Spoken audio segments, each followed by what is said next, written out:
নমস্কার, আমি doctor Shafiur Rahman, consultant dermatologist. আমি এখন লালবাগ এবং বহরমপুর দুই জায়গাতেই প্র্যাকটিস করি। আচ্ছা, আজকে আমি আপনাদের যেটা এখন খুব কমন অসুখ টিনিয়া মানে দাগ যেটা বা রিংওয়ার্ম, সেইটা নিয়ে কিছু অবগত করাচ্ছি।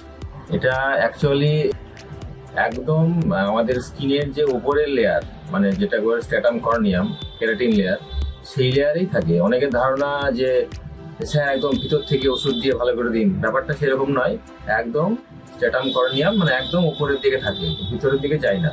সাধারণত মানে যে মিউকাস মেমব্রেন যখন মুখের মেমব্রেন বা শরীরের ভিতরে সাধারণত হয় না। এবার হবে না এরকম নয়, যদি আমাদের ইমিউনিটি কম থাকে, ধরুন আপনার ডায়াবেটিস আছে বা আপনার HIV পজিটিভ আছেন বা আপনার কোনো ক্যান্সার আছে, সেক্ষেত্রে যেটা হতে পারে ডিসেমিনেটেড হতে পারে, মানে ভিতরেও হতে পারে। তো তার জন্য অর্গানিজম আলাদা হবে।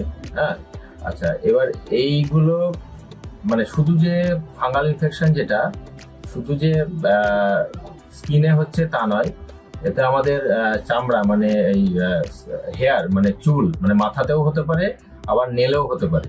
হলো, এবার কি কি কারণে হয় বলতে গেলে ধরুন প্রথম কথা হচ্ছে যে আমাদের তো এখন তো গরম খুব বেশি। হ্যাঁ, সে মানে এই যে অর্গানিজম যেটা ফাঙ্গাল ইনফেকশন, সেটা ময়েস্ট যে এনভায়রনমেন্ট পাবে তখন কিন্তু বেশি হবে।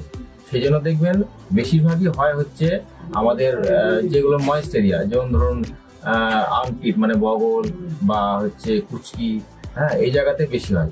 সেই জন্য আমাদের করণীয় হচ্ছে যে ডেলি যে আন্ডারওয়্যার, হ্যাঁ, আন্ডারগার্মেন্ট যেটা, সেটাকে ডেলি এইটা শরীরের বিভিন্ন জায়গাতে হতে পারে এবং সেই অনুযায়ী নাম, ধরুন বডিতে হলে টিনিয়া কর্পোরিস বলে আমাদের ভাষায়, যেমন বা জাঙ্গে হলে সেটা টিনিয়া কুরিস।